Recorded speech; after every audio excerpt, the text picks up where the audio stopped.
Assalamualaikum warahmatullahi wabarakatuh. Perkenalkan, nama saya Agnesia Dwi Tamara Grasela, kelas 5C, Prodi Ekonomi Syariah, Fakultas Ekonomi dan Bisnis Islam, Institut Agama Islam Bunga Bangsa Cirebon. Pada kesempatan kali ini, saya akan memaparkan materi tentang APBN, kebijakan fiskal, dan utang luar negeri. Pada slide pertama terdapat pengertian APBN. Menurut Undang-Undang Nomor 17 Tahun 2003, APBN adalah rencana keuangan pemerintah yang disetujui oleh para Dewan Perwakilan Rakyat. Dasar hukum penyusunan APBN adalah 1. Undang-Undang Dasar 1945 Pasal 23 Ayat 1. Yang kedua, Undang-Undang Nomor 17 Tahun 2003 tentang Keuangan Negara. Yang ketiga, Undang-Undang Nomor 33 Tahun 2004 tentang Perimbangan Keuangan Pemerintah Pusat dan Daerah. Bunyi Pasal 23 Ayat 1, Anggaran pendapatan dan belanja negara sebagai wujud dari pengelolaan keuangan negara ditetapkan setiap tahun dengan undang-undang dilaksanakan secara terbuka dan bertanggung jawab untuk sebesar-besarnya kemakmuran rakyat. Ayat keduanya berbunyi, rancangan undang-undang anggaran pendapatan dan belanja negara diajukan oleh Presiden untuk dibahas bersama Dewan Perwakilan Rakyat dengan mempertimbangkan Dewan Perwakilan Daerah. Dan ayat ketiga berbunyi, apabila Dewan Perwakilan Rakyat tidak menyetujui rancangan anggaran pendapatan dan belanja negara yang diusulkan oleh Presiden, pemerintah menjalankan anggaran pendapatan dan belanja negara tahun lalu. Selanjutnya pada slide kedua kita akan membahas mengenai fungsi dan komponen APBN. Fungsi APBN merupakan instrumen untuk mengatur pengeluaran dan pendapatan negara dalam rangka membiayai pelaksanaan kegiatan pemerintahan dan pembangunan mencapai pertumbuhan ekonomi, meningkatkan pendapatan nasional, mencapai stabilitas perekonomian, dan menentukan arah serta prioritas pembangunan secara umum.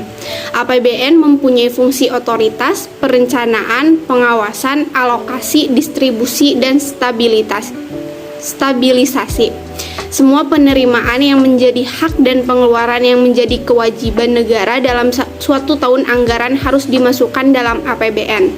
Surplus penerimaan negara dapat digunakan untuk membiayai pengeluaran negara tahun anggaran berikutnya.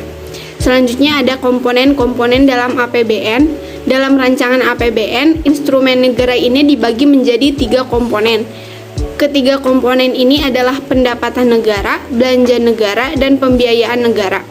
Selanjutnya, kita akan membahas mengenai kebijakan fiskal. Kebijakan fiskal merupakan suatu kebijakan pemerintah yang di dalamnya terdapat peraturan yang menyangkut penerimaan dan pengeluaran pemerintah dalam menjaga kegiatan ekonomi yang diinginkan atau kondisi yang lebih baik.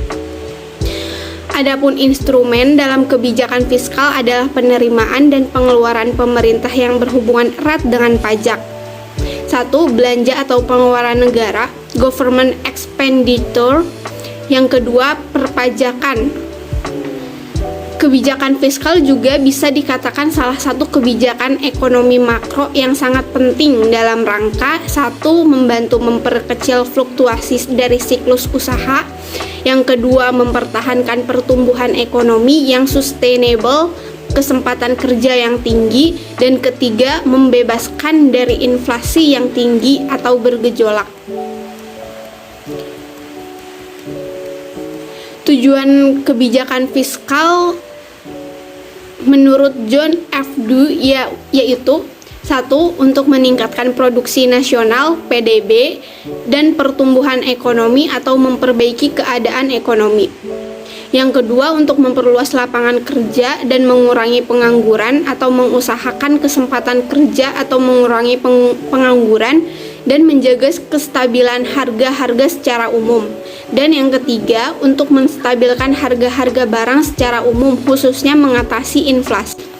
Dalam kebijakan fiskal terdapat 4 model kebijakan fiskal, yaitu kebijakan fiskal surplus, defisit, berimbang, dan dinamis.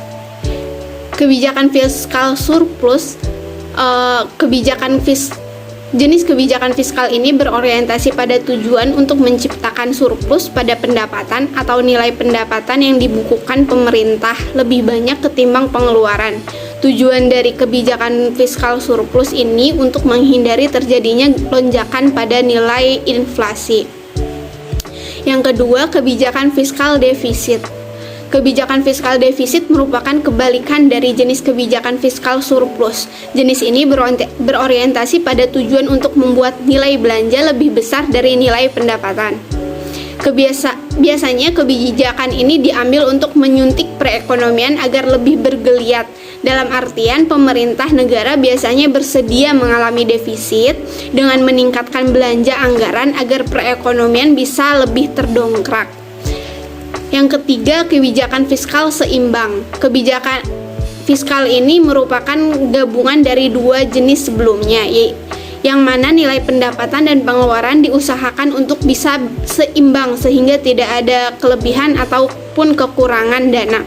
Nilai ini memiliki nilai sisi positif dan negatif. Dalam kondisi yang seimbang berarti pemerintah tidak perlu untuk melakukan penarikan dana atau utang, sehingga otomatis kondisi utang negara akan terjaga. Sebaliknya, kondisi yang seimbang menunjukkan bahwa kondisi perekonomian tidak menarik. Dan yang terakhir, kebijakan fiskal dinamis. Jenis kebijakan ini merupakan kebijakan fiskal yang sifatnya lebih longgar atau mudah dilakukan pengaturan saat kondisi berubah signifikan. Sederhananya, suatu negara tidak selalu dihadapkan pada kondisi yang dapat ditebak, seperti ada pandemi COVID-19, dituntut untuk secara aktif melakukan perubahan pada komposisi anggaran, pendapatan, dan belanja pemerintahan. Selanjutnya adalah pinjaman luar negeri. Utang luar negeri atau dikenal dengan pinjaman luar negeri adalah setiap penerimaan negara baik dalam bentuk devisa atau devisa yang dirupiahkan, rupiah maupun dalam bentuk barang dan atau jasa yang diperoleh dari pemberian pinjaman luar negeri yang harus dibayar kembali dengan persyaratan tertentu.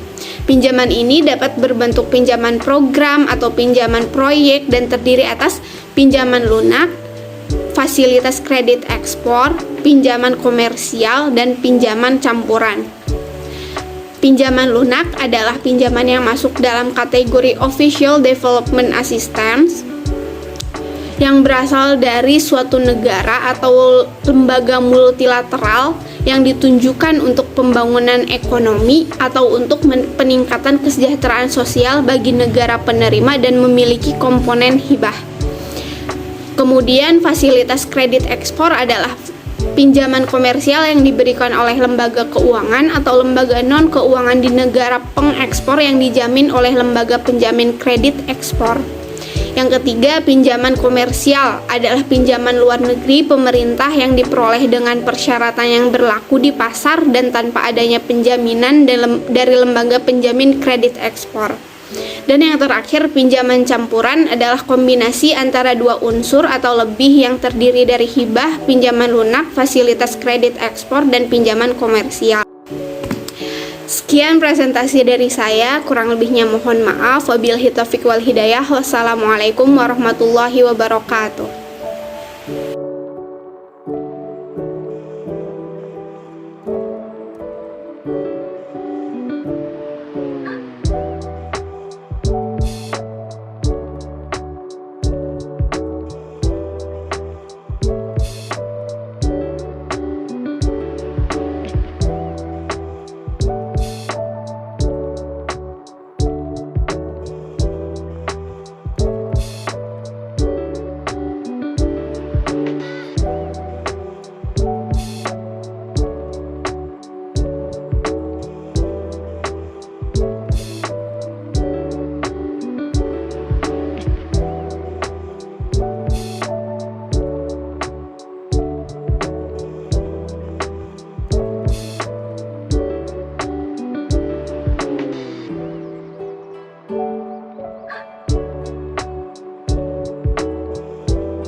Thank